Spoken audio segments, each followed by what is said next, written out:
তা হলো ফিতনা। এটি কোরআনে অনেকবার বিভিন্ন আঙ্গিকে ব্যবহৃত হয়েছে এবং আমরা একে অপরের সাথেও এটি ব্যবহার করি। এটি একটি বড় ফিতনা, সমাজের মধ্যে কি এক নতুন ফিতনা উদ্ভব হয়েছে, বা তরুণরা অনেক ফিতনার সম্মুখীন হচ্ছে, ইত্যাদি ইত্যাদি ইত্যাদি। তো এই পরিভাষাটি মুসলিম সংস্কৃতির একটি অংশ হয়ে উঠেছে। আমরা এটি সারাক্ষণ ব্যবহার করি। এর অর্থ কি সে সম্পর্কে আমাদের একটি নির্দিষ্ট ধারণা রয়েছে।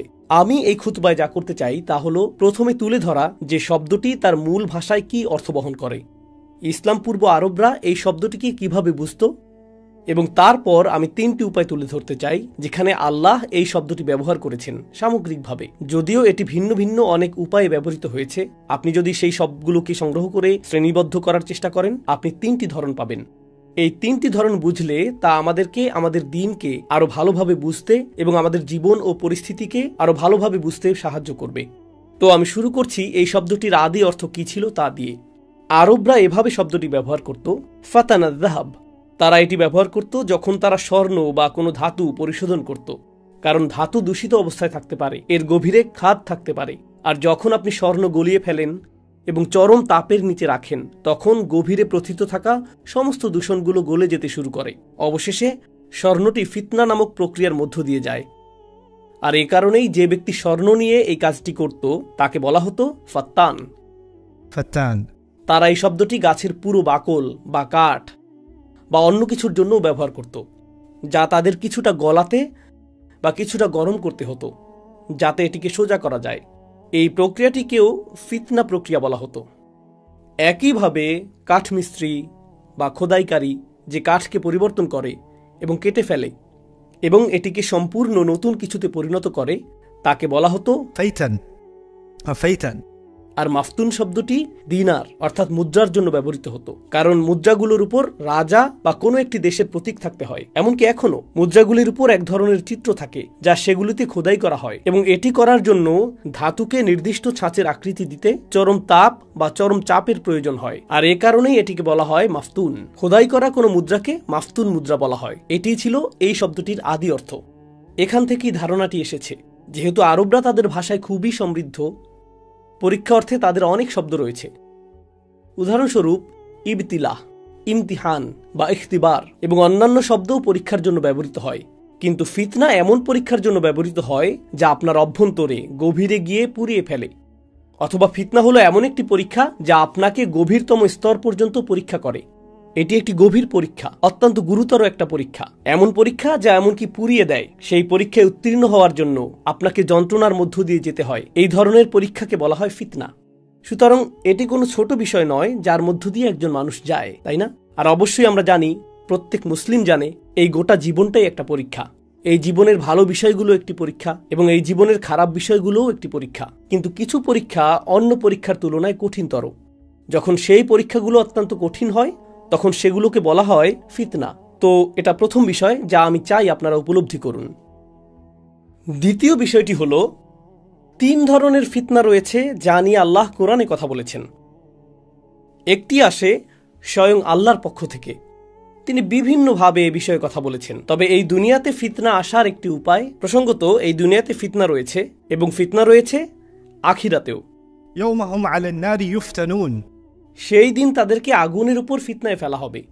সেটা হবে বিচার দিবসে। তারা ফিতনার মধ্যে থাকবে। এর মানে কি? ঠিক যেমন আগুন ধাতুর গভীরে জ্বালায় এবং ভেতরের খাদ গলিয়ে দেয়, সেভাবেই আল্লাহ জাহান্নামের অধিবাসীদের ভেতরটা জ্বালিয়ে দেবেন। আর বিচার দিবসের এই অবস্থার জন্য তিনি ফিতনা শব্দটি ব্যবহার করেছেন। কিন্তু আমি এখানে আখিরাতের কথা বলছি না। এই দুনিয়ার পরিপ্রেক্ষিতে ফিতনা হলো 3 প্রকারের। আর এর মধ্যে প্রথমটি হলো আল্লাহ যখন কাউকে ফিতনায় ফেলেন। আপনাদের মনে রাখার জন্য সবচেয়ে সহজ উদাহরণ হলো আল্লাহ মুসা আলাইহিসসালাম সম্পর্কে বলেছেন, যখন মুসা আলাইহিসসালাম পর্বত শিখরে তার সাথে কথা বলেছিলেন, আল্লাহ তাকে বলেছিলেন, ওয়াফাতান্নাকা ফুতুনা, আমি তোমাকে বহুবার পরীক্ষা করেছি, আমি তোমাকে বহুবার ফিতনায় ফেলেছি। যখন তিনি জন্মগ্রহণ করেন সরকারি নির্দেশ ছিল সব শিশুকে হত্যা করা। এমনকি শিশুকালেও তিনি ফিতনায় পড়েছিলেন। তিনি ফিতনায় ছিলেন যখন তিনি এমন একটি ঝুড়িতে ছিলেন যা ডুবে যেতে পারত। তিনি ফিতনায় ছিলেন যখন তাকে ফেরাউনের ঘরে লালন পালন করা হচ্ছিল। তিনি ফিতনায় ছিলেন যখন তাকে মিশর থেকে পালাতে হয়েছিল। তিনি ফিতনায় ছিলেন যখন তিনি মিশরে ফিরতে পারছিলেন না। সুতরাং এই সবই ছিল ফিতনা যার মধ্য দিয়ে তিনি গিয়েছেন। এই সমস্ত কঠিন পরীক্ষার মধ্য দিয়ে তিনি গিয়েছেন এবং আল্লাহ বর্ণনা করেছেন কিভাবে মুসা আলাইহিসসালামকে ফিতনার মধ্যে ফেলা হয়েছিল। আপনি হয়তো ভাববেন আল্লাহ বিশ্বাসীদের জন্যই এমনটা করেন, কিন্তু আল্লাহ ফেরাউনের ক্ষেত্রেও এর উল্লেখ করেছেন। ولقد فتنا آل فرعون আমি ফেরাউনের লোকবল এবং ফেরাউনের বংশধরদেরও ফিতনায় ফেলেছিলাম। সুতরাং এখন আমরা শিখছি আল্লাহ যখন কোনো ফিতনা ঘটান তিনি শুধু ইমানদারদের জন্য তা করেন না, আবার শুধু কাফিরদের জন্যও তা করেন না, এটা সবার জন্য, যে কাউকেই ফিতনার মধ্যে ফেলা হতে পারে। আর এই কারণেই আমরা কোরআনে পাই فتنتك تصيبها من تشاء تصيب بها من تشاء إن هي إلا فتنتك تصيب بها من تشاء। মুসা আলাইহিস সালাম এক পর্যায়ে আল্লাহকে এই কথাও বলেছিলেন, এটা আপনার ফিতনা, আপনি যাকে ইচ্ছা আপনার ফিতনা দ্বারা আঘাত করতে পারেন, আপনি যাকে ইচ্ছা আপনার ফিতনা দ্বারা আঘাত করতে পারেন। সুতরাং মুসলিমরা এই জীবনের অসুবিধা, সংকট বা পরীক্ষা নিয়ে অতি সরলীকৃত ধারণা রাখে না। তাই আমরা বলি না কিভাবে ভালো মানুষেরা কষ্টে থাকে আর কিভাবে খারাপ মানুষেরা আরামে এসে থাকে, এটা আমার বুঝে আসে না। যারা এমন কথা বলে তারা নিশ্চয়ই কোরআন অধ্যয়ন করেনি, যারা এমন কথা বলে তারা এটা শেখেনি। لقد خلقنا الإنسان في كبد। কারণ আল্লাহ শুরু থেকেই এটা স্পষ্ট করে দিয়েছেন যে ফিতনা ঘটবেই, এবং واتقوا فتنة لا تصيبن الذين ظلموا منكم خاصة। আল্লাহ বলেছেন তোমাদের এমন ফিতনাকে ভয় করা উচিত যা শুধু তাদের উপরই আসবে না যারা অন্যায় করেছে। সুতরাং ফিতনা শুধু খারাপ বা অন্যায়কারী লোকদের উপরই আসে না, ফিতনা সবার উপরই আসে। আর কখনো কখনো কিছু মানুষের অপরাধের জন্য অনেক মানুষকে এর মূল্য দিতে হয়। অন্তত এই দুনিয়াতে বিষয়টা এমনই মনে হয়, কিছু লোক অপরাধ করে আর সবাইকে তার মূল্য দিতে হয়, তাই না? আর এটাই হলো ফিতনার প্রকৃতি। আল্লাহ নানানভাবে ফিতনা সৃষ্টি করেন এবং কিছু ফিতনা অত্যন্ত মারাত্মকভাবে অন্যায্য বলে মনে হয়। যেমন সম্প্রতি আমি ইউসুফ আলাইহিস সালামের ঘটনা নিয়ে আলোচনা করেছিলাম, আর ইউসুফ আলাইহিস সালামের সাথে তার জীবনের শুরু থেকে যা ঘটেছে তা ছিল অন্যায্য, আর তার ভাইরা তার সাথে যা করেছে তাতে তার কোনো দোষ ছিল না, তারা তাকে ফিতনায় ফেলেছিল। ফিতনার একটি ধরন পেলাম যখন আল্লাহ আপনাকে ফিতনায় ফেলেন। ওকে, তাহলে এবার দ্বিতীয় ধরনটি নিয়ে কথা বলা যাক। দ্বিতীয় ধরনটি হলো যখন মানুষ আপনাকে ফিতনায় ফেলে, যখন মানুষ ফিতনায় ফেলে। যেমন ইন্নাল্লাযীনা ফাতানুল মুমিনিনা ওয়াল মুমিনাত, যেমন রব্বানা লা তাজআলনা ফিতনাতাল লিল্লাযীনা কাফারু।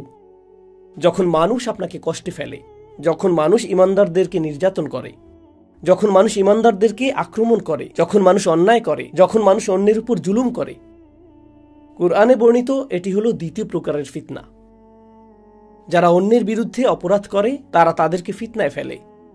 যারা নির্যাতন, নিপীড়ন, লুটতরাজ, হত্যা করে তারা অন্য মানুষকে ফিতনায় ফেলে। যারা অন্যদের সাথে দুর্ব্যবহার করে তারা মানুষকে ফিতনায় ফেলে। এটা আরেকটি ধরন। তো দুটি ধরনের ফিতনা পাওয়া গেল, একটি ফিতনা যা আল্লাহর পক্ষ থেকে আসে, আরেকটি ফিতনা যা মানুষের পক্ষ থেকে আসে। তৃতীয় আরেকটি ধরনও রয়েছে, যে ফিতনায় আমি নিজেকে ফেলি। ولكنكم فتنتم أنفسكم। আল্লাহ বলেন তোমরা নিজেরাই নিজেদেরকে ফিতনায় ফেলেছো, তোমরা নিজেদেরকে ফিতনার মধ্যে নিক্ষেপ করেছো। এখন আমরা তিনটি ধরন পেলাম। এখন আমাদেরকে বুঝতে হবে এই তিনটি কিভাবে কাজ করে। একটি হলো আল্লাহর পক্ষ থেকে ফিতনা, আর একটি হলো খারাপ মানুষের পক্ষ থেকে ফিতনা। আর প্রসঙ্গত এটা শুধু খারাপ মানুষই নয়, আমার স্পষ্ট করা উচিত ছিল এটা শুধু খারাপ মানুষের পক্ষ থেকে আসে না। আল্লাহ বলেছেন ইন্নামা আমওয়ালুকুম ওয়া আওলাদুকুম ফিতনা, এমনকি আপনার সন্তানরাও ফিতনা। সুতরাং আপনার সন্তানরা আপনাকে ফিতনায় ফেলে। শুধু কাফেররাই আপনাকে ফিতনায় ফেলে না, আল্লাহর শত্রুরাই আপনাকে ফিতনায় ফেলে না। যে শিশুটিকে আপনি ভালোবাসেন, যে সন্তানদের আপনি ভালোবাসেন, যে মেয়ের বিয়ে দেয়া নিয়ে আপনি আন্দোলিত, আর কয়েক সপ্তাহের মধ্যেই তার বিয়ে, আল্লাহ সেটাকেও ফিতনা বলেছেন, তাই না? সুতরাং ফিতনা আসে আল্লাহর পক্ষ থেকে, ফিতনা আসে মানুষের পক্ষ থেকে, এবং ফিতনা আসে নিজের ভেতর থেকে। এখন আল্লাহ কোরআনে যা বর্ণনা করেছেন তা হলো যখন মানুষের ঈমান দুর্বল থাকে তখন তারা কেমন হয়, তাদের সাথে কি ঘটে। যখন অন্য মানুষ তাদেরকে ফিতনায় ফেলে, মানুষ তাদেরকে ফিতনায় ফেলে, جعل فتنة الناس كعذاب الله। এই ব্যক্তি মানুষের তৈরি ফিতনাকে এমন ভাবে নেয়, যখন মানুষ আপনার সাথে কোনো অন্যায় করে, মানুষ বাজে কিছু করে, তখন আপনি নিজের মাথায় সেটাকে এভাবে সাজিয়ে নেন, কেন আল্লাহ এমনটা হতে দিচ্ছেন? আল্লাহ নিশ্চয়ই আমাকে শাস্তি দিচ্ছেন। কেন আল্লাহ আমাকে শাস্তি দিচ্ছেন? আমি তো কিছু করিনি। এভাবে আপনি মানুষের তৈরি করা ফিতনাকে আল্লাহর আযাবের সাথে গুলিয়ে ফেলেন। এই খুতবার বাকি অর্ধাংশে আমার উদ্দেশ্য হলো এটা সঠিকভাবে বোঝার চেষ্টা করা। আল্লাহ এই পরিভাষাটি সম্পর্কে আমাদের কি জানাতে চান, এবং আমরা যে পরীক্ষা ও প্রতিকূলতার মধ্য দিয়ে যাই তার কথা চিন্তা করে কিভাবে আমাদের জীবনকে অতিবাহিত করা উচিত। অবশ্যই এখানে উপস্থিত সকলেই জানেন আল্লাহর ইচ্ছা ছাড়া কোনো কিছুই ঘটে না। আমি আপনাদেরকে সাধারণ একটা উদাহরণ দিচ্ছি। যেমন জুমা শেষে আপনি বের হওয়ার সময় কেউ বাইরে থেকে একটি পাথর তুলে আপনার মাথায় ছুঁড়ে মারলো, এটা আপনার মাথায় জোরে আঘাত করলো, আপনি ঘুরে তাকালেন, আপনি তার উপর রাগান্বিত। সে বলল, না না না, এটা আল্লাহর পক্ষ থেকে একটা ফিতনা, কেননা আল্লাহর ইচ্ছা ছাড়া কোনো কিছুই ঘটে না। ما أصاب من مصيبة إلا بإذن الله। কোনো বিপদ আসে না, কোনো অসুবিধা কাউকে স্পর্শ করতে পারে না যতক্ষণ না আল্লাহ চান তা ঘটুক। অতএব ভাই, আমি জানি আমি পাথরটা তুলেছি এবং আপনার দিকে ছুঁড়ে মেরেছি, আর আমি আমার নিজের নিশানা দেখে মুগ্ধ। আঘাতটি ছিল বেশ নিখুঁত, কিন্তু ব্যাপারটা হলো এটা নিয়ে আমার সাথে আপনার কথা বলা উচিত না। এটা নিয়ে সৃষ্টিকর্তার সাথে আপনার কথা বলা উচিত, এটা নিয়ে আল্লাহর সাথে আপনার কথা বলা উচিত। দেখুন, এটা হলো বুদ্ধিমত্তার ব্যাপার। এই সমস্যাটি বুঝতে সাহায্য করার জন্য আমি আরেকটি উদাহরণ দিচ্ছি। আপনারা জানেন পোকামাকড়ের মস্তিষ্ক খুবই ছোট, তাই না? আপনি যদি একটি পোকাকে বিরক্ত করেন এবং একটি কাঠি দিয়ে সেটিকে খোঁচা দিতে থাকেন, তখন এটি ওই কাঠির সাথেই লড়াই করতে শুরু করে। এটি কাঠিটিকে আক্রমণ করতে থাকে, কারণ পোকাটির কাছে সমস্যার উৎস হলো সেই কাঠি, তাই এটি সেটাকে আক্রমণ করে। কিন্তু আপনি যদি সামান্য বড় মস্তিষ্কের কোনো প্রাণী নেন, যেমন কুকুর বা সাপ, আর একটি লাঠি নিয়ে আপনি যদি সাপটিকে বিরক্ত করেন, এটা তখন লাঠিকে আক্রমণ করবে না। সে তখন দেখতে পায় যে লাঠির পেছনে অন্য কেউ আছে, এটা আপনাকে কামড় দেবে। কুকুরটি লাঠিটিকে কামড়াতে যাবে না, কুকুরটি আপনাকে কামড় দেবে, কারণ এর মস্তিষ্ক অপেক্ষাকৃত বড়। আচ্ছা, ফিতনা হলো এই লাঠিটা, কিন্তু আসল ফাতিন যে আমাকে এই পরিস্থিতিতে ফেলেছে সে হলো লাঠি ধরে থাকা ওই ব্যক্তিটি। আর আমাদের মস্তিষ্ক কুকুর এবং সাপের চেয়েও বড়। তো লোকটি যুক্তি দিচ্ছে, আমি তোমার দিকে পাথর ছুঁড়েছি, তুমি আমাকে দেখছো, কিন্তু আমি তো কেবল একটা লাঠি, আমার পেছনে তো আছে আল্লাহরই শক্তি, এটা আল্লাহ করেছেন, আমি না, তাই আল্লাহকে দোষ দাও। ধারণাটি এরকম। তাই যেহেতু সব কিছু আল্লাহর ইচ্ছাতেই হয়, আমাদের সাথে ঘটে যাওয়া সকল খারাপির জন্য আল্লাহকে দোষারোপ করা উচিত। এখন এই সমস্যাটি বোঝার জন্য প্রথমে আমি নিশ্চিত করতে চাই আপনারা সমস্যাটি বুঝতে পেরেছেন। এখন আমরা এর সমাধানটা কিভাবে বুঝতে পারি? আল্লাহ যা করেছেন তা হলো এই দুটি বিষয়কে পৃথক করেছেন। আল্লাহ কোনো কিছু ঘটতে দেওয়াটা আর আল্লাহর কোনো কিছু ঘটানোর আকাঙ্ক্ষা করা একই বিষয় নয়। আল্লাহ এই পৃথিবীতে এমন অনেক জিনিস ঘটতে দেন যা আল্লাহকে রাগান্বিত করে তোলে। প্রকৃতপক্ষে আল্লাহ কোরআনে রাগ প্রকাশ করেছেন। যদি সব কিছু ঠিক সেভাবেই ঘটত যেভাবে আল্লাহ চান বা যেভাবে আল্লাহ ইচ্ছা করেন, সব কিছু যদি আল্লাহর সন্তুষ্টি অনুযায়ী ঘটত, তাহলে কোনো কিছু নিয়েই আল্লাহর কখনোই অসন্তুষ্ট হওয়ার কথা ছিল না, কারণ তিনিই তো এই সব কিছু করেছেন। কিন্তু আল্লাহ বলেছেন, গদিবাল্লাহু আলাইহিম, আল্লাহ তাদের উপর রাগান্বিত হয়েছেন। তাফসীরকারকগণ এর কি ব্যাখ্যা দিয়েছেন? এখানে পার্থক্য রয়েছে। আল্লাহর রিদা অর্থাৎ আল্লাহর সন্তুষ্টি, আল্লাহর নিজের ইচ্ছায় কিছু করা বা নিজের আকাঙ্ক্ষা থেকে কিছু করা, বনাম তার শুধু এটিকে ঘটতে দেয়া। তিনি তার নিজের প্রজ্ঞা থেকে সিদ্ধান্ত নিয়েছেন, তিনি নির্দিষ্ট কিছু বিষয়কে ঘটতে দিবেন, যদিও তিনি নিজে সেই বিষয়গুলো নিয়ে সন্তুষ্ট নন। তিনি মানুষকে সেই স্বাধীনতা দিয়েছেন। তিনি মানুষকে সেই স্বাধীনতা দিয়েছেন এমন সব কাজ করার জন্য যা তাকে অসন্তুষ্ট করে। তিনি তাদেরকে সেই স্বাধীনতা দিয়েছেন। আর প্রথমবার আল্লাহ যখন এটা করলেন, যখন তিনি মানব জাতিকে সৃষ্টি করলেন, তখন ফেরেশতারাও বিভ্রান্ত হয়ে পড়েছিল, কেননা আপনি মানুষকে এমন সব কাজ করার সামর্থ্য দিচ্ছেন যা আপনি নিজে পছন্দ করেন না। ইয়া আল্লাহ, আপনি এই কাজগুলো পছন্দ করেন না, কিন্তু আপনি তাদেরকে এই কাজগুলো করতে দিচ্ছেন। কিভাবে আপনি তাদেরকে এগুলো করতে দিলেন? أتجعل فيها من يفسد فيها ويسفك الدماء؟ তারা এটা বুঝতে পারেনি। আর আল্লাহ বলেছেন, এই মানবজাতিকে আরো অনেক জটিল ও শক্তিশালী উদ্দেশ্যে সৃষ্টি করা হয়েছে, যা এমনকি ফেরেশতারাও তখন পর্যন্ত বোঝার জন্য প্রস্তুত ছিল না। ইন্নী আলামু মা লা তা'লামুন, আমি এমন কিছু জানি যা তোমরা জানো না। তিনি ফেরেশতাদের এই কথা বলেছিলেন। এখন আল্লাহ তাকে অসন্তুষ্ট করার স্বাধীনতা আমাকে দিয়েছেন। অন্য কারোর কথা ভুলে যান। আমি এখানে ফেরাউন বা শয়তানকে নিয়ে বলছি না, আমি আমার নিজের ব্যাপারে বলছি। আর আমাদের প্রত্যেকেরই নিজেকে নিয়ে ভাবা উচিত। আল্লাহ আমাকে তার অবাধ্য হওয়ার ক্ষমতা দিয়েছেন। আল্লাহ আমাকে স্বাধীনতা দিয়েছেন তাকে অসন্তুষ্ট করার, স্বাধীনতা দিয়েছেন তাকে রাগান্বিত করার, স্বাধীনতা দিয়েছেন গীবত করার, স্বাধীনতা দিয়েছেন অপবাদ দেওয়ার, স্বাধীনতা দিয়েছেন হারাম খাওয়ার, স্বাধীনতা দিয়েছেন অন্যকে আক্রমণ করার। তিনি আমাকে সেই স্বাধীনতা দিয়েছেন, তিনি আমাকে সেটা করার সামর্থ্য দিয়েছেন। সুতরাং আমি অভিযোগ করার আগে যে কিভাবে সে পার পেয়ে গেল, কিভাবে ও পার পেয়ে গেল, কিভাবে এই জালিম পার পেয়ে গেল, এই কথা বলার আগে আমার নিজেকে জিজ্ঞেস করতে হবে, কিভাবে আমি পার পেয়ে যাই, কিভাবে আমি পার পেয়ে যাই। এই কিছুদিন আগেই বিশ্বে যা ঘটছে এই বিষয়ে একজনের সাথে আমার কথা হয়েছিল। আর আমরা সবাই জানি গাজায় কি ঘটছে। আল্লাহ গাজার মুসলিমদের সাহায্য করুন এবং শহীদদেরকে জান্নাত নসিব করুন, আর তাদের পরিবারগুলোতে সবর দান করুন, এবং আমাদেরকে সেই ধরনের তাওয়াক্কুল ও ঈমানের এক বিন্দু হলেও দান করুন যা এই মানুষগুলো প্রদর্শন করেছে, এবং তাদেরকে বিজয় দান করুন। তো একজন এসে জিজ্ঞেস করলো, আল্লাহ কিভাবে এটা ঘটতে দিচ্ছেন? আল্লাহ কেন এটা থামিয়ে দিচ্ছেন না? কারণ এটা আল্লাহর পক্ষ থেকে ফিতনা। কেন আল্লাহ এটা থামিয়ে দিচ্ছেন না? তাহলে বিষয়টা দাঁড়াচ্ছে, চলুন এটা নিয়ে যুক্তিসঙ্গতভাবে ভাবা যাক।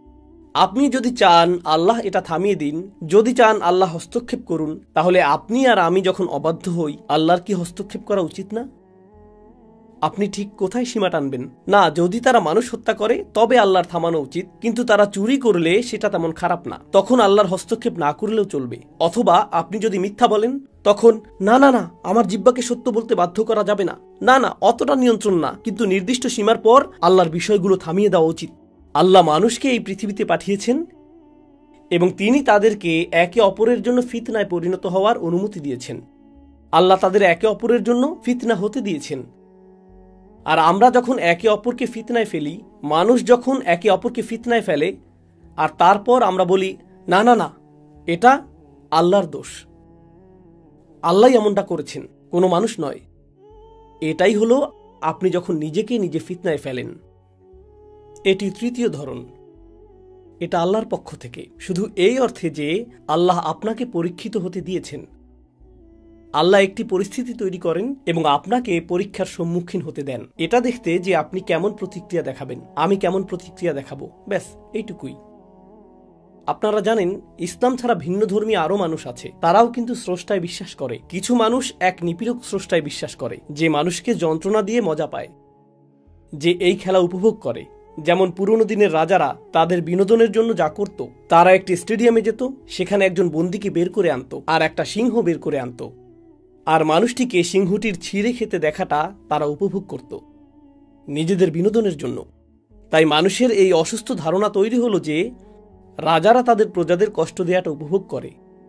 কিছু লোক এমন দর্শনও তৈরি করেছে যে আচ্ছা, একজন স্রষ্টা আছেন, তিনি এই মহাবিশ্ব সৃষ্টি করেছেন, কিন্তু তিনি এটা দেখে উপভোগ করেন যে আমরা একে অপরকে পুড়িয়ে দিচ্ছি, আমরা একে অপরকে হত্যা করছি। তাদের দৃষ্টিতে এই হলো স্রষ্টার স্বরূপ। এই ধরনের ধারণাকেই বলা যায় মানুষের নিজেকে নিজে ফিতনায় ফেলা। জাআলা ফিতনাতান নাসি কাআযাবিল্লাহ। এটাই সেই বিষয়।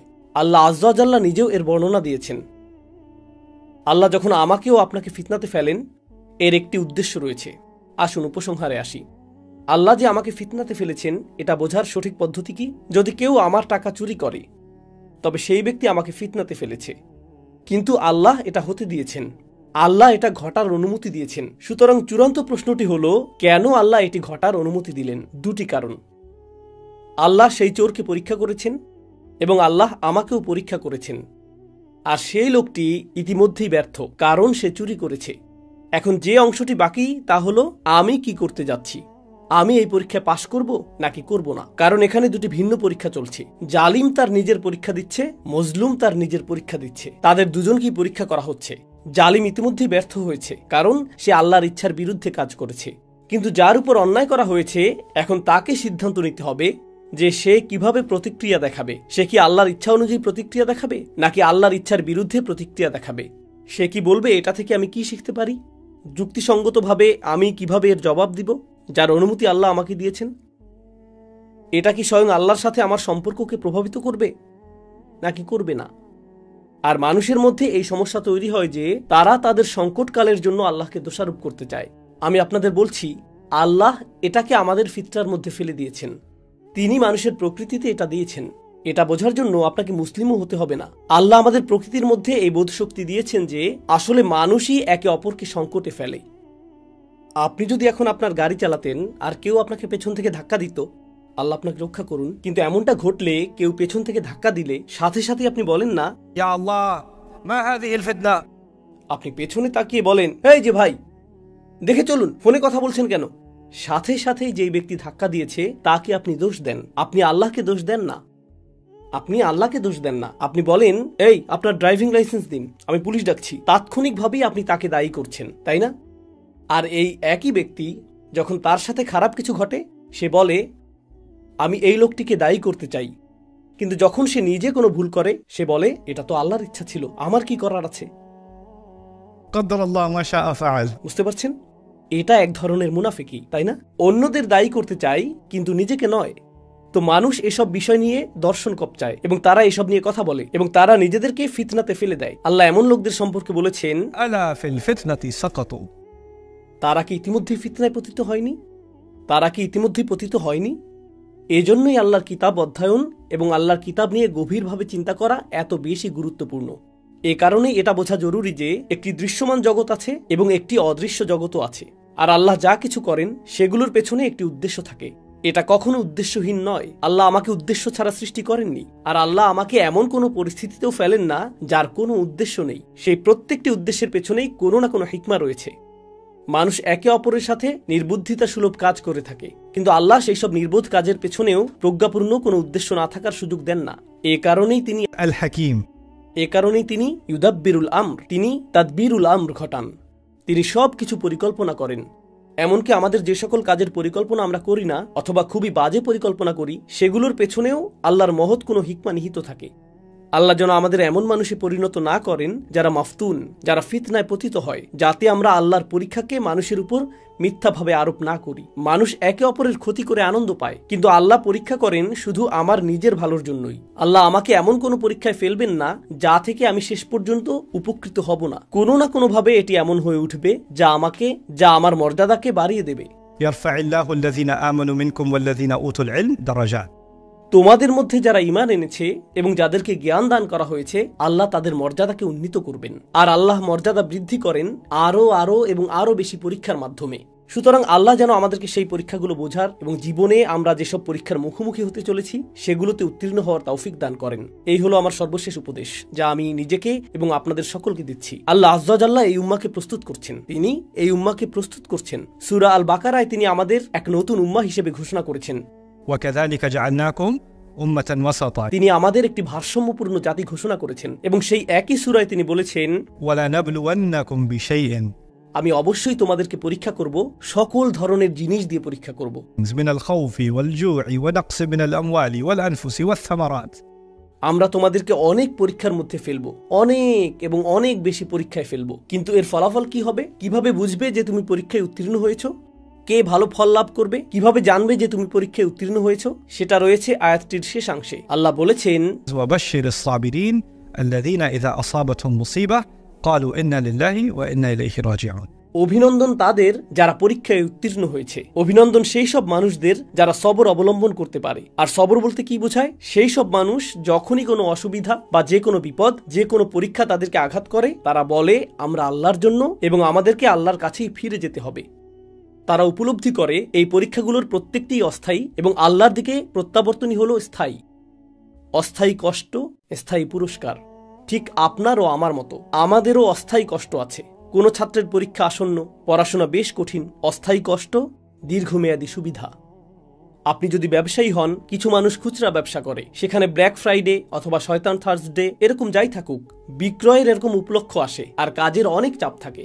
এর জন্য মাথা ব্যথাও অনেক। কর্মচারী সংক্রান্ত অনেক সমস্যা থাকে, ব্যবসায়িক অনেক সমস্যা থাকে, নিরাপত্তা সংক্রান্ত সমস্যা থাকে, এই সব কিছুই থাকে। তবুও আপনি এত পরিশ্রম করছেন। দীর্ঘমেয়াদী সুফল, যে পরিমাণ অর্থ আসে তা আসলেই বেশ ভালো। সুতরাং যখনই দীর্ঘমেয়াদী কোনো সুবিধা থাকে, আপনাকে প্রথমে কষ্টের মধ্য দিয়ে যেতে হয়। আর ইমানদাররা এটা উপলব্ধি করে তাদের গোটা জীবনের প্রেক্ষিতে। আল্লাহ আমাকে একটি স্বল্পমেয়াদী কষ্টের মধ্যে ফেলবেন, তারপর আরেকটি, তারপর আরেকটি। এমনকি এটি যদি আজীবনের অসুস্থতাও হয়, এমনকি সেই জীবনব্যাপী অসুস্থতাও একটি স্বল্পমেয়াদী কষ্ট, দীর্ঘমেয়াদী সেই সুবিধার তুলনায় যা সামনে আসছে। আর এই উপলব্ধিটি তারা এখান থেকে পায়। ইন্না লিল্লাহি ওয়া ইন্না ইলাইহি রাজিউন। আমরা আল্লাহর জন্য এবং একমাত্র আল্লাহর কাছেই আমরা ফিরে যাব। আল্লাহ আমাদের সকলকে তাদের অন্তর্ভুক্ত করুন যারা সকল পরীক্ষায় উত্তীর্ণ হয়। তোমরা এমন কিছু করছো না যা আগে কখনো ঘটেনি। এই সবই এর আগে ইতিহাসে ঘটেছে, তাই না? এখন আপনি লক্ষ্য করবেন, বাকারার শুরুতে আল্লাহ মুমিনদের কথা বলেছেন, তারপর তিনি কাফিরদের কথা বলেছেন, আর সব শেষে তিনি মুনাফিকদের কথা বলেছেন। তিনটি দলের কথাই তিনি বলেছেন, তাই না? এরপর সূরার পরবর্তী অংশে আল্লাহ আদম আলাইহিসসালামের কথা উল্লেখ করবেন এবং আদম আলাইহিসসালামের পর তিনি বনী ইসরাইল সম্পর্কে বিস্তারিত আলোচনা করবেন। বনী ইসরাইল সম্পর্কে বিশদ বর্ণনা দেওয়া হবে। তবে কৌতূহল জাগ্রতকারী বিষয় হলো, আল্লাহ যখন বনী ইসরাইলের কথা বলেছেন, তিনি শুধুমাত্র বনী ইসরাইলের কথাই বলেননি। কারণ মদিনার ভেতরে কারা বনী ইসরাইলের মতো আচরণ করেছে? শুধু ইহুদিরাই না, বরং মুনাফিকরাও। তাদেরকে একীভূত করা হয়েছে। এই দলগুলো একীভূত হতে শুরু করেছে।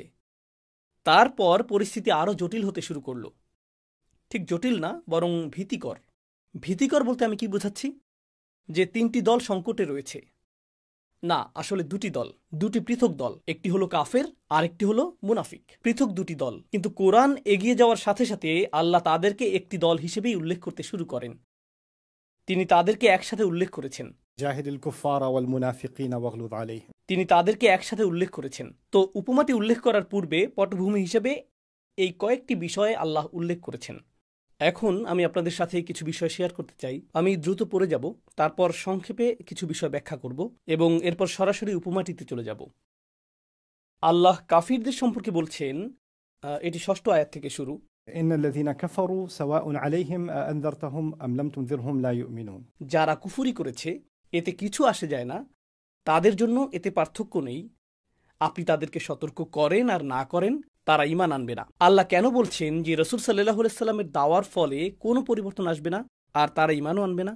কারণ রাসূল সাল্লাল্লাহু আলাইহি সাল্লাম ইতিমধ্যেই মক্কার 13 বছর সম্ভাব্য সকল পন্থায় দাওয়া দিয়ে গেছেন। ইসলাম গ্রহণের সকল সুযোগ তাদেরকে দেওয়া হয়েছে। তারা জানে ইসলাম সত্য, তবুও তা প্রত্যাখ্যান করেছে। আল্লাহ সম্পূর্ণ মক্কি কোরআনে বারবার এটি প্রমাণ করেছেন। একটা সময়ে এমনকি তারা কোরআন শুনতেও রাজি ছিল না এবং রাসূল সাল্লাল্লাহু আলাইহি সাল্লামকে হত্যার চেষ্টা করেছিল। সুতরাং এই মুহূর্তে তারা নিজেরাই নিজেদের ভাগ্য সিলমোহর করে ফেলেছে। আল্লাহ বলেননি যে তিনি তাদের মুসলিম হওয়ার সক্ষমতা কেড়ে নিয়েছেন, বরং তারা নিজেরাই আজীবন কাফের থাকার সিদ্ধান্ত নিয়েছে। এখন আল্লাহ সেই বিষয়ে মন্তব্য করছেন, খাতামাল্লাহু আলা কুলুবিহিম ওয়া আলা সামঈহিম ওয়া আলা আবসারিহিম গিশাওয়া। সেই কাফেরদের সম্পর্কে বলা হচ্ছে, আল্লাহ তাদের হৃদয় ও কানে মোহর মেরে দিয়েছেন আর তাদের চোখে রয়েছে পর্দা, তাদের দৃষ্টিতে রয়েছে আবরণ। তো তাদের হৃদয় আবৃত, তাদের কান আবৃত এবং তাদের দৃষ্টি আবৃত। তারা সম্পূর্ণরূপে আবৃত এবং সিলমোহরযুক্ত। ওয়ালাহুম আযাবুন আযীম, আর তাদের জন্য রয়েছে মহাশাস্তি। এটি কাফের, অবিশ্বাসী এবং রাসূল সাল্লাল্লাহু আলাইহি সাল্লামের শত্রুদের সম্পর্কে ব্যাখ্যা। এখন দ্বিতীয় প্রকারের লোকদের কথা আসছে। ওয়া মিনান নাসি মান ইয়াকুলু আমান্না বিল্লাহি ওয়া বিল ইয়াউমিল আখিরি ওয়া মা হুম বিমুমিনিন। এটা দ্বিতীয় প্রকারের অবিশ্বাসীদের বর্ণনা। আল্লাহ বলেছেন, মানুষদের মধ্যে একটি শ্রেণী রয়েছে যারা বলে আমরা আল্লাহ ও আখিরাতে বিশ্বাস করি, কিন্তু তারা মোটেই ঈমানদার নয়। তারা মুখে বলে, কিন্তু তারা মোটেই ঈমানদার নয়। প্রথম শ্রেণী ছিল আল্লাযীনা কাফারু, যারা অবিশ্বাস করে। দ্বিতীয় শ্রেণীকে বলা হচ্ছে তারা মোটেই বিশ্বাস করে না। শুনতে প্রথম শ্রেণীর মতোই মনে হচ্ছে, কারণ কারো সম্পর্কে আপনি যখন বলেন তারা বিশ্বাস করে না, শুনে মনে হয় যে তারা অবিশ্বাস করে। কিন্তু আল্লাহ হুবহু একই ভাষা ব্যবহার করেননি। তিনি বলেছেন, না, তারা বিশ্বাসের দাবি করে, কিন্তু আসলে তারা মোটেই বিশ্বাস করে না। ইউখাদিউন আল্লাহ ওয়াল্লাযীনা আমানু ওয়া মা ইয়াখদাউনা ইল্লা আনফুসাহুম ওয়া মা ইয়াশউরুন। তারা আল্লাহকে প্রতারিত করতে চায়, তারা আল্লাহ এবং ঈমানদারদেরকে ধোঁকা দিতে চায়, আর তারা আসলে নিজেদেরকে ছাড়া অন্য কাউকে প্রতারিত করছে না। ওয়া মা ইয়াশউরুন, অথচ তারা এটা বুঝতেও পারে না। ফি কুলুবিহিম মারাদুন ফাযাদাহুমুল্লাহু মারাদা। তাদের হৃদয়ে একটি রোগ রয়েছে, তাদের হৃদয়ে একটি ব্যাধি রয়েছে, ফাযাদাহুমুল্লাহু মারাদা। আর আল্লাহ সেই রোগ আরো বাড়িয়ে দিয়েছেন। এখন আমি আপনাদের উদ্দেশ্যে কিছু প্রশ্ন করছি। প্রথমত, তারা আল্লাহ এবং ঈমানদারদের বোকা বানানোর চেষ্টা করছে, কিন্তু তারা শুধু নিজেদেরকেই বোকা বানাচ্ছে, কিন্তু তারা কেবল নিজেদেরকেই প্রতারিত করছে। প্রশ্ন হলো, তারা কিভাবে তাদেরকে প্রতারিত করছে? আল্লাহ তা বলেননি। তিনি শুধু বলেছেন তারা তাদের প্রতারিত করার চেষ্টা করছে, কিন্তু কিভাবে, এই প্রশ্নের উত্তর দেননি, তাই না? দ্বিতীয়ত, তিনি বলেছেন তাদের অন্তরে একটি রোগ রয়েছে এবং আল্লাহ সেই রোগকে আরো বাড়িয়ে দিয়েছেন। রোগটি কি এবং কিভাবে তা বাড়িয়েছেন তিনি তা বলেননি। তিনি শুধু বলেছেন এটাই তাদের অবস্থা এবং তারা তা বুঝতেও পারছে না। তৃতীয়ত, তিনি বলেছেন, ইযা কিলা লাহুম লা তুফসিদু ফিল আরদ ক্বালু ইন্নামা নাহনু মুসলিহুন। যখন তাদেরকে বলা হয় পৃথিবীতে বিশৃঙ্খলা সৃষ্টি করো না, পৃথিবীতে সমস্যা তৈরি করো না, তারা বলে আমরা তো শুধু শান্তি স্থাপনকারী, আমরা তো শান্তির পক্ষে কাজ করছি। লক্ষ্য করুন, মুনাফিকদের একটি অদ্ভুত নীতি ছিল। তারা বলতো, আমি তো ভেবেছিলাম ইসলাম শান্তির ধর্ম, তাই মক্কাবাসীদের সাথে শান্তিপূর্ণ সমাধানের উদ্দেশ্যে আমাদের আলোচনা করা উচিত। হ্যাঁ, আমি জানি তারা কিছু কাজ করেছে, কিন্তু তা এতটা খারাপ নয়। তারা তো আমাদেরই ভাই, তাহলে আমরা আবার যুদ্ধে যাচ্ছি কেন? যুদ্ধের কি দরকার? যুদ্ধ তো খারাপ জিনিস। আল্লাহ কি যুদ্ধ অপছন্দ করেন না? আর গোপনে তারা কুরাইশদের সাথে চুক্তি করত ও মুসলিমদের ক্ষতি করতে চাইত। যখন তাদেরকে জিজ্ঞেস করা হয় তোমরা কি করছো, মদিনার সরকারকে বিপদগ্রস্ত করছো কেন, রাসূল সাল্লাল্লাহু আলাইহি সাল্লামকে পেছন থেকে ক্ষতি করতে চাইছো কেন? না না না, আমরা শুধু শান্তি চাই, আমরা জনগণের মঙ্গলের জন্য এটা করছি, আমরা বৃহত্তর কল্যাণের জন্য এমনটা করছি। তারা ভীরুতা থেকে এমনটা করছে, কিন্তু এটাকে জনসেবা হিসেবে উপস্থাপন করছে। إنما نحن مصلحون ألا إنهم هم المفسدون জেনে রাখো তারাই সমস্ত বিশৃঙ্খলা সৃষ্টি করছে ওয়ালাকিন লা ইয়াশউরুন, কিন্তু তারা তা বুঝতে পারে না। وإذا قيل لهم آمنوا كما آمن الناس যখন তাদেরকে বলা হয় ঈমান আনো, যেভাবে মানুষ ঈমান এনেছে, অর্থাৎ মুনাফিকদের যখন জিজ্ঞেস করা হয় তোমাদের ইসলাম বা ঈমান কেন সেসব লোকদের মতো নয় যারা আন্তরিকভাবে বিশ্বাস করে, নবীজির অনুসরণ করে, তাকে সন্দেহ করে না, এটাই হলো ঈমানের প্রকৃত রূপ। তোমরা ঈমানের দাবি করো কিন্তু তাদের মতো আচরণ করো না, কেন তোমরা তোমাদের সামনে উপস্থিত এই আদর্শ মানুষগুলোর মতো হতে পারছো না? তারা ঈমানে তোমাদের চেয়ে এগিয়ে, তাদের মতো হও। তারা বলে আনুমিনু কামা আমানা সুফাহা, তারা জবাব দেয় আমাদের কি এই ইডিয়টগুলোর মতো ঈমান আনতে বলছো? সুফাহা বা মূর্খরা যেভাবে বিশ্বাস করে তাদের কথা হলো তুমি কি চাও আমি তাদের মতো ঈমান আনি? মক্কায় তার ভালো ব্যবসা ছিল, তার ভালো একটি ঘর ছিল, একটি সুন্দর পরিবার ছিল, তার বাণিজ্য ছিল, সে এই সব কিছু রেখে মদিনায় চলে এসেছে। এখন সে গৃহহীন, একজন মুহাজিরদের সাথে থাকছে, তার নিজেদের খাবারই জোটে না, তার উপর তার গোটা পরিবার এখন ঘর ছাড়া। সে তো আসলে একজন জিনিয়াস। তুমি কি চাও আমি তাদের মতো হই? এই দৃষ্টান্ত তুমি আমার সামনে দিচ্ছ? আমি জীবন উপভোগ করতে চাই। তারা মক্কা থেকে হিজরতকারী সাহাবীদের দেখে বলতো এই লোকগুলো বেশ বোকা, এরা এগুলো করে নিজেদের জীবন নষ্ট করেছে, আর এখন আমাদের জীবনও কঠিন করছে। পরবর্তীতে কোরআনে অন্যত্র তারা বলবে এরা আমাদের জন্য অর্থনৈতিক বোঝা, কেন এদের সাথে আমাদের সম্পর্ক করতে হবে? তো তাদের মানসিকতা ছিল এরকম। তাই যখন তাদেরকে বলা হয় তাদের মতো হও, তারা বলে না ধন্যবাদ, এরা কারো রোল মডেল হতে পারে না, এরা বুদ্ধিমান লোক নয়। ألا إنهم هم السفهاء প্রকৃতপক্ষে তারাই হলো নির্বোধ, ওয়ালাকিন লা ইয়ালামুন, কিন্তু তারা জানেও না। وإذا لقوا الذين آمنوا قالوا آمنا যখন তারা ইমানদারদের সাথে সাক্ষাৎ করে, তো যখন তারা প্রকাশ্যে মুসলিমদের সাথে মিলিত হয় তারা বলে অবশ্যই আমরাও মুসলিম, আমরাও বিশ্বাস করি। وإذا خلوا إلى شياطينهم কিন্তু যখন তারা তাদের শয়তানদের কাছে ফিরে যায়, অর্থাৎ তাদের গোপন পরামর্শদাতা, শয়তান বলতে বোঝাচ্ছে না যে তারা জিনদের সাথে গোপন বৈঠক করে। কোরআনে আল্লাহ বলেছেন জিনদের মধ্যেও শয়তান থাকে, মানুষদের মধ্যেও শয়তান থাকে, এরা হলো মানুষ শয়তান। তারা তাদের সত্যিকার মিত্রদের কাছে যায়, সেখানে তারা বৈঠক করে আর বলে ইন্নামা নাহনু মুস্তাহজিউন, আমরা শুধু উপহাস করছি। ইন্নামা আকুম ইন্নামা নাহনু মুস্তাহজিউন, আমরা আসলে তোমাদের সাথেই আছি। আমরা সেই বৈঠকগুলোতে যাই প্রদর্শনের জন্য যে আমরা মুসলিমদের সাথে রয়েছি, কিন্তু আমাদের আনুগত্য আসলে তোমাদের প্রতি। আমরা শুধু উপহাস করতে সেখানে যাই, আমরা মুসলিমদের সাথে শুধু খেলা করছি। إنما نحن مستهزئون আর আল্লাহ বলেন الله يستهزئ بهم ويمدهم في طغيانهم يعمهون আর আল্লাহ তাদেরকে নিয়ে খেলা করছেন, বাস্তবে আল্লাহ তাদের সাথে উপহাস করছেন, আর আল্লাহ তাদেরকে তাদের বিদ্রোহ অব্যাহত রাখতে দিচ্ছেন। তারা অন্ধের মতো ঘুরছে। আর ইয়ামাউন না বলে ইয়ামাহুন শব্দটি ব্যবহৃত হয়েছে, যা কৌতূহল জাগ্রতকারী। ইয়ামাউন অর্থ তারা দৃষ্টিশক্তিতে অন্ধ, আর ইয়ামাহুন অর্থ হৃদয়ের অন্ধত্ব। সুতরাং তারা অন্ধের মতো ঘুরে বেড়াচ্ছে, তারা নিজেরাও জানে না যে তারা অন্ধের মতো ঘুরছে। ওকে, এখানে এই সব কিছু পরস্পর সম্পর্কযুক্ত, কারণ তথ্যগুলো পরিমাণে বেশি মনে হলেও সবকিছু একত্রে সংযুক্ত হয়ে মিলিত হচ্ছে। أولئك الذين اشتروا الضلالة بالهدى فما ربحت تجارتهم وما كانوا مهتدين তারা সেই লোক যারা হিদায়েতের বিনিময়ে পথভ্রষ্টতা ক্রয় করেছে। তাদের কাছে হিদায়েত ছিল, তারা তা পরিত্যাগ করেছে এবং পরিবর্তে পথভ্রষ্টতা গ্রহণ করেছে। তাদের এই ক্রয়, তাদের ব্যবসা তাদের জন্য কোনো লাভ বয়ে আনেনি। এটি একটি লাভজনক ব্যবসা ছিল না, আর তারা শুরু থেকেই হিদায়েতের প্রতি অঙ্গীকারবদ্ধ ছিল না। এখন আমি আপনাদের সাথে কিছু সংক্ষিপ্ত নোট শেয়ার করব, যা আমি ব্যাখ্যা করতে চাই। প্রথম বিষয়, আমি আপনাদের বলেছিলাম যে তাদের মধ্যে এমন লোক রয়েছে যারা বলে তারা বিশ্বাস করে, কিন্তু প্রকৃতপক্ষে তারা মোটেই বিশ্বাস করে না। ৮ নম্বর আয়াতে এখানে আল্লাহ নিজেই জবাব দিচ্ছেন। প্রশ্ন আসে তারা মোটেই বিশ্বাস করে না বলতে কি বোঝানো হয়েছে? কিভাবে কেউ বলতে পারে যে বিশ্বাস করে অথচ সে মোটেই বিশ্বাস করে না? কিভাবে আমরা তা জানবো? আল্লাহ নিজেই 14 নম্বর আয়াতে তা ব্যাখ্যা করেছেন। 14 নম্বর আয়াতে তিনি বলেন, যখন তারা মুমিনদের সাথে সাক্ষাৎ করে তখন তারা বলে আমরা বিশ্বাস করি, কিন্তু যখন তারা গোপনে তাদের শয়তান নেতাদের কাছে যায় তখন তাদেরকে কি বলে? আমরা শুধু মজা করছিলাম, অর্থাৎ আমরা মোটেই বিশ্বাস করি না। তারা তা নিজেরাই স্বীকার করে। তো আল্লাহ তা প্রকাশ করে দিয়েছেন এবং পরবর্তীতে ব্যাখ্যা করেছেন। প্রসঙ্গত, তারা শুধু মুখেই ঈমানের কথা বলে, কিন্তু তাদের গোপন বৈঠকগুলো সম্পর্কে তোমরা জানো না, আল্লাহ তা জানেন। তো আল্লাহ পর্দার আড়ালে ঘটে যাওয়া বিষয়গুলো উন্মোচন করেছেন। তারপর স্মরণ করে দেখুন, তারা বলেছিল তারা আল্লাহকে বোকা বানানোর চেষ্টা করে, তারা আল্লাহ ও ঈমানদারদের প্রতারিত করার চেষ্টা করে, কিন্তু তারা নিজেদের ছাড়া অন্য কাউকেই প্রতারিত করছে না। ঠিক একইভাবে তারা যখন ফিরে এসে বলে আমরা শুধু মজা করছিলাম, এটা আমাদের মনের কথা না, জবাবে আল্লাহ বলেন তারা নিজেদের ছাড়া কাউকেই প্রতারিত করছে না। এরপর শেষে আল্লাহ বলছেন না, তারা কারো প্রতি উপহাস করছে না, বরং আল্লাহই তাদেরকে উপহাস করছেন। তারা নিজেদেরকেই বোকা বানাচ্ছে এবং তারা নিজেরাই এই উপহাসের লক্ষ্যবস্তু। ويمدهم في طغيانهم يعمهون. এখানে সবচেয়ে কৌতূহল জাগ্রতকারী উদাহরণ হলো আল্লাহ বলেছেন তাদের হৃদয়ে একটি রোগ রয়েছে এবং আল্লাহ তাদের রোগকে আরো বৃদ্ধি করেন, আল্লাহ তাদের রোগকে বাড়িয়ে দেন, তাই না? তাদেরকে বলা হয় তোমাদের জন্য উত্তম আদর্শ রয়েছে, তাদের অনুসরণ করো।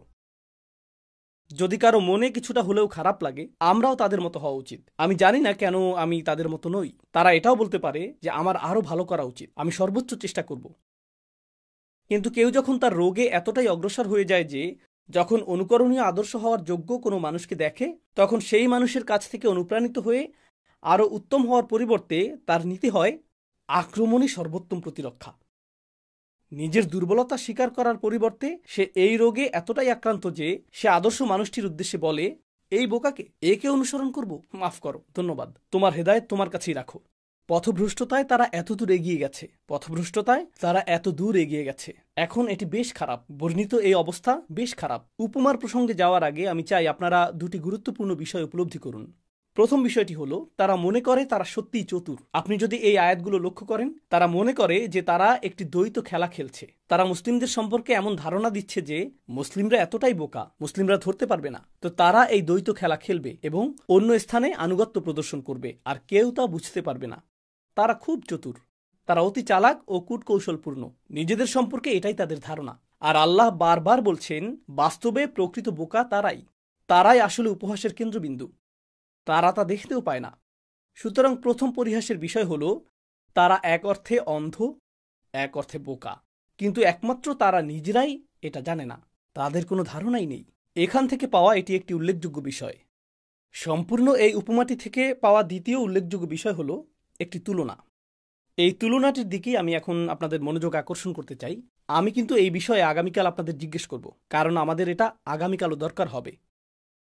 ফেরাউনের সাথে কার তুলনা করা হয়েছিল? ফেরাউনের সাথে কার তুলনা হয়েছিল? আমি ভুলে গেছি। কুরাইশদের। একজন মনে রেখেছে, আপনি ভালো মনোযোগী। বনি ইসরায়েলের সাথে কার তুলনা করা হয়েছিল? মুনাফিকদের। এখন আপনি যদি মুনাফিকদের জনসংখ্যা দেখেন, তারা মক্কা থেকে হিজরত করেনি। আমরা যাদের মুনাফিক বলে বিবেচনা করি তাদের অধিকাংশ, এবং কারো কারো নামও আমরা জানি, তারা ছিল মদিনার স্থানীয় জনগোষ্ঠী। তারা মদিনার স্থানীয় লোকজন, ওকে। আর মদিনাতে ইহুদিরাও ছিল। তো তাদের মধ্যে শুধু মিলই ছিল না, তারা সবাই একই অঞ্চলের অধিবাসী, তারা একই এলাকার। এখন দুটো দলের কথাই ভাবুন এবং ভাবুন যে তাদের পরস্পরের মধ্যে কি কি মিল ছিল।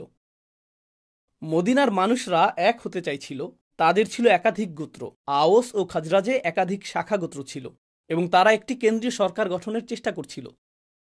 যদি তাদের 14টি শাখা গোত্র থাকে, ক্ষুদ্র গোত্র, প্রতিটি গোত্রের নিজস্ব কমিটি, কাউন্সিল, নেতা ছিল। আর আমরা সবাই জানি যখন মানুষের মধ্যে একটি কমিটি থাকে এবং তাদের মিটিং হয়, একটি সিদ্ধান্ত নেওয়া খুব সহজ হয়, তাই না? সকলে তাৎক্ষণিক একমত হয়ে যায়। না, এতে দীর্ঘ সময় লাগে। যখন আপনার একটি ব্যবসা থাকে আর সেই ব্যবসায়ের মালিক আপনি হন, আপনাকে মিটিং ও আলোচনা করতে হয় না, কমিটিও গঠন করতে হয় না, এবং প্রথম কমিটি কি করছে তা যাচাই করার জন্য আরেকটি কমিটি থাকে না। আপনি একাই সিদ্ধান্ত নিতে পারেন, তাই না? যেহেতু এটা আপনারই ব্যবসা, আপনি দ্রুত সিদ্ধান্ত নিতে পারেন। তো আওস ও খাজরাজ বুঝতে পেরেছিল আমাদের 14টি শাখা গোত্র আছে, প্রতিটি গোত্রের একটি কমিটি আছে এবং মতামতের পরিমাণ অনেক বেশি, তাই আমরা সহজে সিদ্ধান্ত নিতে পারছি না এবং শহরটিও ক্ষতিগ্রস্ত হচ্ছে। আমাদের সকলের স্বার্থেই একজন রাজা থাকা উচিত। ফলে আমরা একতাবদ্ধ হব, ইউনাইটেড স্টেটস অফ মদিনার ঐক্যবদ্ধ গোত্রসমূহ, এবং আমাদের একজন রাজা থাকবে, ওকে। আর রাসূল সাল্লাল্লাহু আলাইহি ওয়াসাল্লামের আগমনের আগে আব্দুল্লাহ ইবনে উবাইরি আসলে রাজা হওয়ার কথা ছিল, কিন্তু তারা এমন একজন নেতা চাইছিল যে মদিনাবাসীদের উদ্দেশ্যগুলোকে সুসংহত করবে। এটা ইসলামের আগে। এখন অন্যদিকে সেখানে ইহুদিরাও ছিল। ইহুদিরা ছিল এমন সম্প্রদায় যাদের প্রত্যেক প্রজন্মে একজন নবী দেওয়া হয়েছিল। একটি বর্ণনায় রাসূল সাল্লাল্লাহু আলাইহি ওয়াসাল্লাম আমাদের বলেছেন, কুল্লামা হালাকা নাবিয়্যুন খলাফা নাবিয়্যুন। একজন নবী মারা গেলে অন্যজন তার স্থলাভিষিক্ত হতেন। কুরআনও বলছে, কাফাইনা আলা আসারিহিম বিরুসুলিনা। আমি রাসূল প্রেরণ করেছি শিকলের করার মতো, একজন নবী, এরপর আরেকজন, এরপর আরেকজন, এরপর আরেকজন। উদাহরণস্বরূপ আমাদের জানা গল্পেও ইব্রাহিম আলাইহিস সালাম, এরপর ইসাক আলাইহিস সালাম, এরপর ইয়াকুব আলাইহিস সালাম, এরপর ইউসুফ আলাইহিস সালাম। কি ঘটছে? একের পর এক, একের পর এক। জাকারিয়া আলাইহিস সালাম, ইয়াহইয়া আলাইহিস সালাম, ঈসা আলাইহিস সালাম, একের পর এক, একের পর এক। মুসা আলাইহিস সালামের সাথেই হারুন আলাইহিস সালাম। একটি ধারাবাহিকতা, নিরবিচ্ছিন্ন একটি পরম্পরা চলছে। এমনকি মুসা আলাইহিস সালামের গল্পের শেষের দিকেও ইয ক্বালা মুসা লিফাতাহু সেই যুবক সম্পর্কে কিছু তাফসীরকারকদের মতামত যে তিনি আসলে একজন নবী, ইউশা। তো ঈসা আলাইহিসসালাম পর্যন্ত নবুয়তের এই ধারাবাহিকতা অব্যাহত ছিল। বনী ইসরাইলের শেষ নবী অর্থাৎ তাদের কাছে আসা সর্বশেষ নবী ছিলেন ঈসা আলাইহিসসালাম। তো 6 শতাব্দী ধরে কোনো নবী তাদের কাছে আসেনি, এমনকি তাদের কাছেও আসেনি। আর তারা এটা বুঝতে পেরেছে। কেউ কেউ বলে যে নবীজির 400 বছর আগে অথবা 700-800 বছর আগে আরেকজন নবী এসেছিলেন। ইহুদিদের বর্ণনায় তারা শেষ নবীর কথা উল্লেখ করেছে। তারা সর্বশেষ নবীর অপেক্ষায় ছিল। তাদের কিছু আলেম এমনকি বলেছেন বিরতিটি যেহেতু এত বড়, এর অর্থ সর্বশেষ রাসূল আসছেন। এবং তারা তাদের বর্ণনা অনুযায়ী সর্বশেষ রসুল সম্পর্কে একটি বিষয় জানত, সর্বশেষ রসুল আসবেন এবং তিনি আমাদের সবাইকে বিজয়ের দিকে নিয়ে যাবেন। সর্বশেষ রসুল সম্পর্কে এটাই ছিল তাদের বিশ্বাস। এখন তাদের অনেকেই, মূলত তাদের কিছু ইতিহাসবিদ বিশ্বাস করত যে তিনি মদিনায় আসবেন। তাই কিছু ইহুদি পরিবার মদিনায় চলে এসেছিল, কারণ তারা তাদের বর্ণনাগুলো থেকে জেনেছিল যে শেষ নবী এখানেই আসবেন এবং তিনি বিজয়ের পথে তাদেরকে নেতৃত্ব দেবেন। মদিনার জনগণ এবং ইহুদিদের মধ্যে কোথায় মিল ছিল? তারা উভয়ই ঐক্যের প্রতীক, একটি নেতৃত্বের প্রত্যাশা করছিল যিনি তাদেরকে বিজয় এনে দেবেন, তাদেরকে রক্ষা করবেন, তাই না? তারা উভয়ই এমনটা খুঁজছিল। সুতরাং তাদের মধ্যে এই মিলটি ছিল যা কৌতূহল জাগ্রতকারী। তাদের আর কি মিল ছিল? তাদের নিজেদের মধ্যে প্রচুর সংঘর্ষ হতো, এদেরও নিজেদের মধ্যে অনেক লড়াই হতো। তারা নিজেদেরকে অধিক বুদ্ধিমান আর অধিক জ্ঞানী মনে করত, ইহুদিরাও নিজেদেরকে অধিক বুদ্ধিমান ও জ্ঞানী মনে করত। ইহুদি বা জেন্টাইলদের ব্যাপারে ইহুদিদের সমস্যা ছিল, সেই রসুল আমাদের মধ্য থেকেই হতে হবে, আমাদের মধ্য থেকেই একজনকে হতে হবে। যখন নবী সাল্লাল্লাহু আলাইহি সাল্লাম মদিনায় গেলেন, তিনি কি মদিনার স্থানীয় নাকি অভিবাসী ছিলেন? তিনি ছিলেন অভিবাসী। সো তার ব্যাপারে ইহুদিদের সমস্যা ছিল, কারণ তিনি ইহুদিদের মধ্য থেকে নন। আর তার ব্যাপারে মদিনার রাজনীতিবিদদেরও সমস্যা ছিল, কারণ তিনি মদিনার জন্মগত বাসিন্দা বা কোনো গোত্রের সদস্য নন। কিভাবে আমরা মক্কার একজন বিদেশিকে আমাদের সরকার প্রধান বানাবো? আর তার মন্ত্রিসভার সবাই তো মক্কার মানুষ। হঠাৎ এসব কি শুরু হলো? সুতরাং এক অর্থে রসুল সাল্লাল্লাহু আলাইহি সাল্লামকে নিয়ে তাদের সমস্যা উভয় পক্ষের জন্যই অত্যন্ত সাদৃশ্যপূর্ণ, উভয় পক্ষের জন্যই একই ধরনের সমস্যা। তো আল্লাহ যখন এই আয়াতে মুনাফিকদের বর্ণনা করছেন, তখন এক অর্থে মুনাফিকদের উদ্দেশ্যে কথা বলার সময় ইহুদি সম্প্রদায়ের দিকেও ইঙ্গিত করা হচ্ছে। কারণ যখন আমরা সূরা বাকারায় ইহুদিদের বর্ণনা পাঠ করব, তখন দেখবেন نؤمن بما أنزل علينا ويكفرون بما وراءه তারা বলে আমাদের প্রতি যা নাজিল হয়েছে তাতে আমরা বিশ্বাস করি। আর আল্লাহ বলছেন না, তারা অবিশ্বাস করে। তারা বলে আমরা বিশ্বাস করি। মুনাফিকরা কি বলে? আমরা বিশ্বাস করি। আল্লাহ বলেছেন ওমা হুম বিমুমিনিন, তারা মোটেও বিশ্বাসী নয়। তারপর ইউখাদিউনাল্লাহা ওয়াল্লাযীনা আমানু, তারা আল্লাহ ও ঈমানদারদের ধোঁকা দিতে চায়। পরবর্তীতে সূরা বাকারায় ইহুদিদের পক্ষ থেকে এই ধোঁকাবাজির কিছু নিদর্শন আপনারা দেখতে পাবেন। তো আল্লাহ মুনাফিকদের তুলনা করবেন। যখন তিনি মুনাফিকদের কথা বলছেন, তখন তা ইহুদিদের কিছুটা পীড়া দিয়েছে। আর যখন আল্লাহ ইহুদিদের কথা বলেছেন, তখন তা কাদের পীড়া দিয়েছে? মুনাফিকদের। এটা যেন তাদের মধ্যকার দ্বিমুখী সম্পর্ক, ঠিক যেমন সম্পর্ক রয়েছে কুরাইশ ও ফেরাউন এবং ফেরাউন ও কুরাইশদের মধ্যে। এটা এরকমই। এখন আল্লাহ একটি উপমা প্রদান করতে চলেছেন এবং এই উপমাটি বিস্ময়করভাবে উভয়কে আঘাত করবে। তো এখন উপমার প্রথম অংশটি দেখা যাক। মাসালুহুম, তাদের উপমা হলো كمثل الذي استوقد نارا সেই ব্যক্তির উপমার মতো যে আগুন জ্বালানোর চেষ্টা করছে। মাসাল শব্দটি সম্পর্কে আমি শুধু একটি মন্তব্য করব। ইবনে আশুর রাহমাহুল্লাহ তার তাফসিরে বলেছেন, খুবই চমৎকারভাবে তিনি বলেছেন, মাসাল আরবদের মাঝে সচরাচর ব্যবহৃত ধারণা না, যতক্ষণ না এমন চিত্র অঙ্কন করা হতো যা ছিল অভূতপূর্ব। এরকমটা তারা সচরাচর করতো না। আর একবার ব্যবহার করলে তা স্থায়ী বাক্যে পরিণত হতো, স্থায়ী বাক্যাংশের মতো। তখন এর মাঝে তারা শব্দগত পরিবর্তনও আনত না। বাংলা ভাষায় আমরা এটাকে বলি প্রবাদ প্রবচন। প্রবাদগুলো অপরিবর্তিত থাকে, আপনি এর শব্দমালা পরিবর্তন করেন না, যেমন আছে তেমনই রাখেন, তাই না? তো মাসাল শব্দটি এমন কিছু বোঝাতে ব্যবহৃত হতো যা এত শক্তিশালী যে তারা জানতো যে এটি বারবার প্রতিধ্বনিত হতে থাকবে। সুতরাং যে কেউ মাসাল তৈরি করতে পারত না। এটি আসলে هي مقولة عند العرب আর এজন্যই তাদের বিখ্যাত উক্তিগুলো মাসাল নামে পরিচিত, সেগুলো আমসাল নামে পরিচিত। কিন্তু আল্লাহ মাসাল শব্দটি ব্যবহার করেছেন আর তারপর কা ব্যবহার করেছেন। মাসালুহুম কামাসালিল্লাযী ইসতাওকাদা নারা, এই কা যা সাধারণত শুধু তুলনার মাধ্যম, এর অর্থ অনুরূপ। এই দুটির সমন্বয় ইঙ্গিত করে আল্লাহ একটি পরিস্থিতির সাথে আরেকটি পরিস্থিতির তুলনা করেছেন। কোনো ব্যক্তির সাথে ব্যক্তির তুলনার পরিবর্তে, জিনিসের সাথে জিনিসের তুলনার পরিবর্তে তিনি মূলত একটি পরিস্থিতির সাথে আরেকটি পরিস্থিতির তুলনা করেছেন। এখন এখানেই তাফসীরটির চমৎকারিত্ব প্রকাশিত হচ্ছে। মুনাফিকদের এই অবস্থা বোঝানোর জন্য, একটি ধারণা দেওয়ার জন্য আল্লাহ বলেছেন এটা এমন একটি অবস্থার উপমা যেন কেউ আগুন জ্বালানোর চেষ্টা করছে। কেউ আগুন জ্বালানোর চেষ্টা করছে। এখন কে আগুন জ্বালানোর চেষ্টা করে? এমন ব্যক্তি যে মরুভূমিতে ভ্রমণ করছে, ঠান্ডায় জমে যাচ্ছে, সে রয়েছে ঊষর প্রান্তরে, তাই না? তারপর সে কিছু কাঠ জড়ো করে, কিছু পাথর নিয়ে চেষ্টা করে স্ফুলিঙ্গ তৈরি করতে, যাতে আগুন জ্বালাতে পারে। আপনি আগুন জ্বালানোর চেষ্টা করেন না যখন অট্টালিকায় বসবাস করেন, যদি শখের বশে তা না করেন। সভ্যতার মধ্যে বসবাস করলে আপনি আগুন জ্বালানোর চেষ্টা করেন না। অনর্থক কেউ রাস্তার মাঝখানে আগুন জ্বালানোর চেষ্টা করে না। এমন কিছু দেখলে পুলিশ ডাকুন, তাই না? আগুন জ্বালানোর ধারণাটি হলো আপনাকে ঊষর প্রান্তরের মাঝখানে থাকতে হবে আগুন জ্বালানোর জন্য। এখান থেকে আমরা একটা বিষয় জানতে পারলাম, আরবরা উন্নত সভ্যতার ধারক ছিল না, তারা ছিল মরুবাসী। রোমান সাম্রাজ্যের মাঝে আপনি এই উদাহরণ দিবেন না। তাদেরকে আগুন জ্বালানোর কথা বলতে হবে না, কারণ তাদের উন্নত শহর, স্থাপত্য, রাস্তার বাতি রয়েছে। পারস্য সভ্যতার এই উদাহরণের প্রয়োজন নেই, চীনা সভ্যতারও প্রয়োজন নেই। কিন্তু আপনি যদি আরবদের আগুন জ্বালানোর কথা বলেন, তারা বলবে, ও হ্যাঁ, আমি মরুভূমিতে বাস করি, আমি এটা সব সময় করি, গত সপ্তাহে আমি পথ হারিয়ে ফেলেছিলাম, আমাকে। তারা এর সাথে পরিচিত, তাই না? আমাদের জন্য উদাহরণটি জ্বালানি তেলের উদ্দেশ্যে কারো পেট্রোল পাম্পে যাওয়ার মতো।